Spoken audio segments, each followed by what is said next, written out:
કેમ છો મિત્રો? હું સંગીતા પટેલ, અશ્વમેઘ વિદ્યાલય.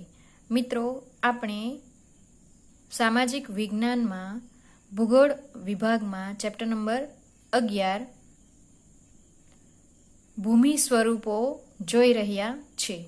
તેમાં આપણે આગલા વિડીયોમાં ભૂમિ સ્વરૂપોના પ્રકાર જોયા. તેમાં પર્વત, ખીણ, મેદાન, ઉચ્ચ પ્રદેશ, ટાપુ આ બધા ભૂમિ સ્વરૂપોના પ્રકાર છે.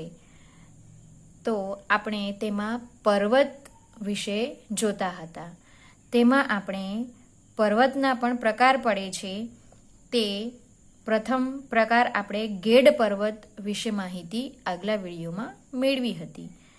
આજે આપણે પર્વતનો બીજો પ્રકાર એટલે કે ખંડ પર્વત બ્લોક માઉન્ટેન વિશે જોઈશું.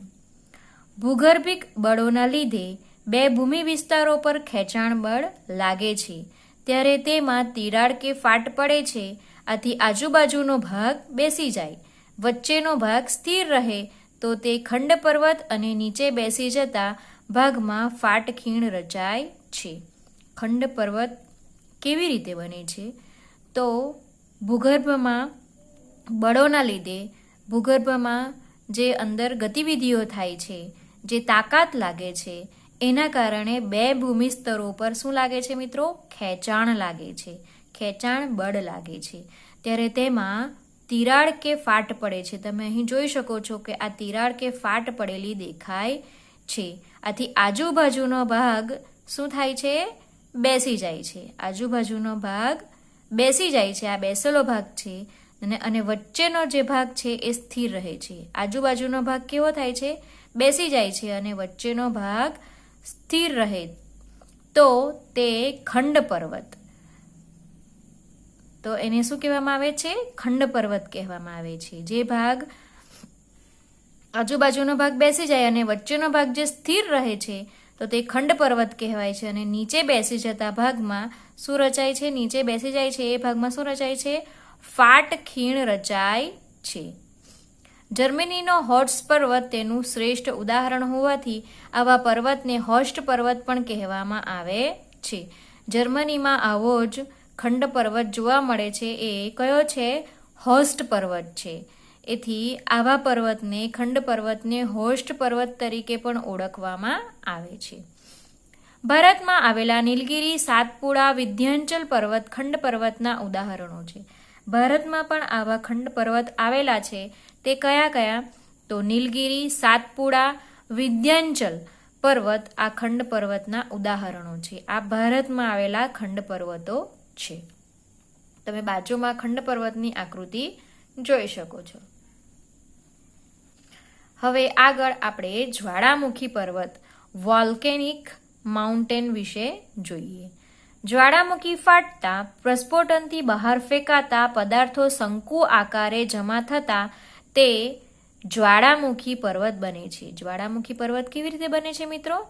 તો જ્યારે જ્વાળામુખી ફાટે છે અને તેના પ્રસ્ફોટનથી બહાર ફેંકાતા પદાર્થો શંકુ આકારે જમા થાય છે. કેવા આકારે જમા થાય છે? તમે બાજુની આકૃતિમાં જોઈ શકો છો. શંકુ આકારે જમા થાય છે અને તેને જ્વાળામુખી પર્વત, આવી રીતે જ્વાળામુખી પર્વત બને છે. શંકુ આકારે જ્વાળામુખી પર્વત બને છે.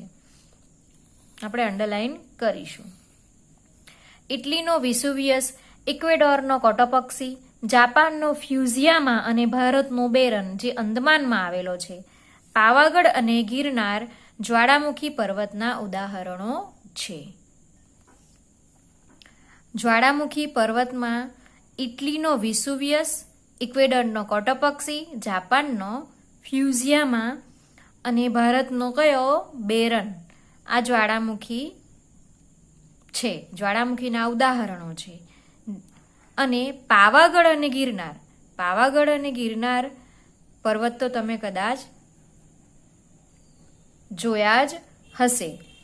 અને આ પાવાગઢ અને ગિરનાર એ પણ જ્વાળામુખી પર્વતના ઉદાહરણો છે. એટલે એ પણ જ્વાળામુખી પર્વત જ કહેવાય છે. જ્વાળામુખી પર્વત તમે બાજુના ચિત્રમાં જોઈ શકો છો, જે શંકુ આકારે છે. અવશિષ્ટ પર્વત. ચોથો પ્રકાર કયો છે? અવશિષ્ટ પર્વત, રેસિડ્યુઅલ માઉન્ટેન. ઘસારાના કુદરતી બળો સામે ટકી રહેતા શેષ ભાગોમાંથી અવશિષ્ટ પર્વત બને છે. હજારો વર્ષથી પોચા ખડકો ઘસાઈને વહી જાય છે તથા નક્કર ખડકમાંથી બનેલ ભૂમિ ભાગ ઊંચા ભૂમિખંડ તરીકે ટકી રહે છે, તેને જ અવશિષ્ટ પર્વત કહે છે. અવશિષ્ટ પર્વત કોને કહે છે? તો ઘસારાના કુદરતી બળો સામે ટકી રહેતા જે શેષ ભાગમાં એટલે કે બચેલા ભાગમાંથી અવશિષ્ટ પર્વત બને છે. હજારો વર્ષથી પોચા ખડકો ઘસાઈને શું થાય છે મિત્રો? વહી જાય છે. અને નક્કર ખડકમાંથી, જે કડક ખડક હોય છે એ નક્કર ખડકમાંથી બનેલ ભૂમિભાગ ઊંચા ભૂમિખંડ તરીકે ટકી રહે છે, તેને જ અવશિષ્ટ પર્વત કહે છે. પોચા ખડકો શું થાય છે? ઘસાઈને વહી જાય છે અને નક્કર ખડકમાંથી જે ભૂમિભાગ બને છે તે ઊંચા ભૂમિખંડ તરીકે ટકી રહે છે. તમે અહીં જોઈ શકો છો, આ અવશિષ્ટ પર્વત તમે અહીં જોઈ શકો છો આકૃતિમાં. આવો કંઈક અવશિષ્ટ પર્વત આવા કંઈક આવે છે. ભારતમાં અરવલ્લી, નીલગિરી, પારસનાથ, રાજમહલ તથા પૂર્વઘાટ અવશિષ્ટ પર્વતના ઉદાહરણો છે. અવશિષ્ટ પર્વતના ઉદાહરણો કયા કયા છે? તો ભારતમાં જોઈએ તો અરવલ્લી, નીલગિરી, પારસનાથ, રાજમહલ અને પૂર્વઘાટ આ અવશિષ્ટ પર્વતના ઉદાહરણો છે. આ આપણે 4 પ્રકારો પર્વતના જોયા: ગેડ પર્વત, ખંડ પર્વત, જ્વાળામુખી પર્વત અને અવશિષ્ટ પર્વત. હવે આપણે પર્વતોનું મહત્વ જોઈએ.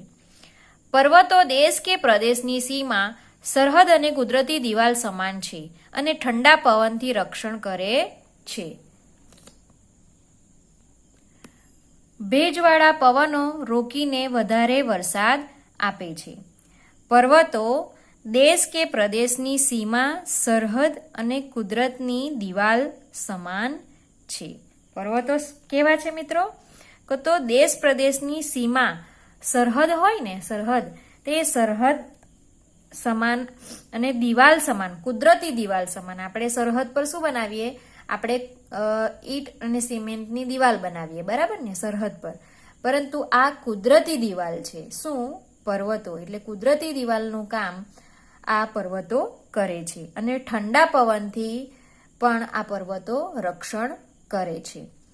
ભેજવાળા પવનો રોકીને વધારે વરસાદ આપે છે. આ પર્વતો શું કરે છે?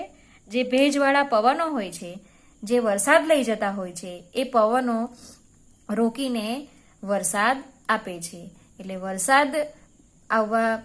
વરસાદ માટેનું પરિબળ પર્વતને પણ ગણી શકાય છે.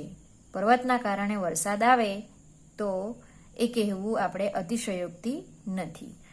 પર્વતો નદીઓના ઉદ્ગમ સ્થાન છે. પર્વતો બીજું શું છે? નદીઓના ઉદ્ગમ સ્થાન છે. નદીઓ પર્વતોમાંથી નીકળે છે.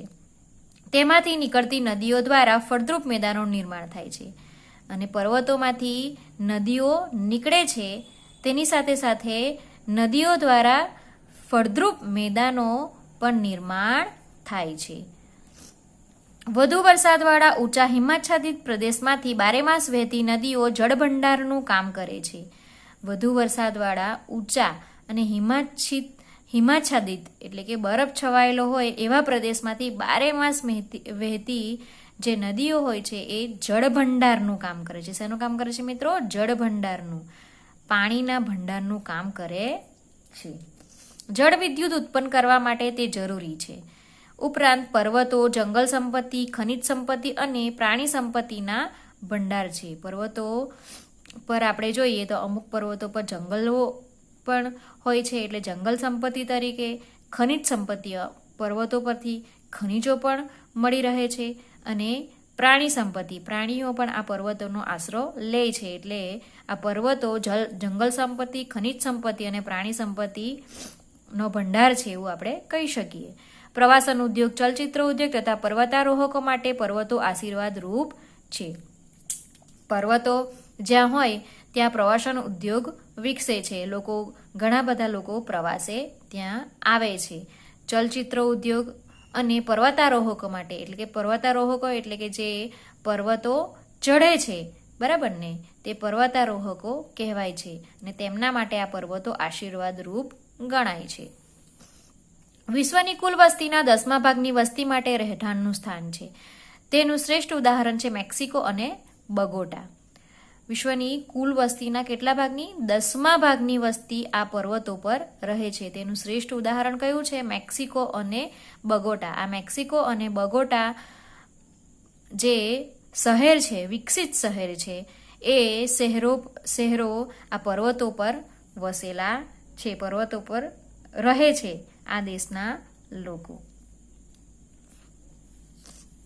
એટલે પર્વતોનું મહત્વ ખૂબ જ છે. પર્વતો ખૂબ જ ઉપયોગી છે. એ આપણી કુદરતી સંપત્તિ છે એવું આપણે કહી શકીએ છીએ. હવે આટલું જાણો તે આપણે જોઈ લઈએ. વિકસિત શહેર, દેશ અને ઊંચાઈ. વિકસિત શહેર કયું છે? મેક્સિકો. દેશ કયો છે? મેક્સિકો. 2300 મીટરની ઊંચાઈ પર આ દેશ વસેલો છે. ક્વિટો શહેર છે, ઇક્વેડોર દેશ છે. 2386 મીટર ઊંચાઈએ આ દેશ છે. બગોટા, કોલંબિયા. બગોટાનું કોલંબિયા દેશ. આ બગોટા શહેર છે અને મેક્સિકો પણ શહેર છે. આ મેક્સિકો અને બગોટા એ બંને શહેર છે. એ શહેર કોલંબિયામાં છે અને 2625 મીટરની ઊંચાઈ પર આ વિકસિત શહેર રહેલા છે. લેહ, લાસા અને લાપાઝ. લેહ ભારતમાં આવેલું છે, 3500 મીટરની ઊંચાઈ આવેલું છે. લાસા તિબેટમાં આવેલું છે, ચીનમાં આવેલું છે, 3520 મીટરની ઊંચાઈએ છે. લાપાઝ એ બોલિવિયામાં આવેલું છે, 3640 મીટરની ઊંચાઈ છે. એટલે આ બધા શહેરો આ દેશોમાં આવેલા છે અને એ શહેરો આટલી ઊંચાઈ પર વસેલા છે. આપણે હવે આગળના વિડીયોમાં જોઈશું. Thank you.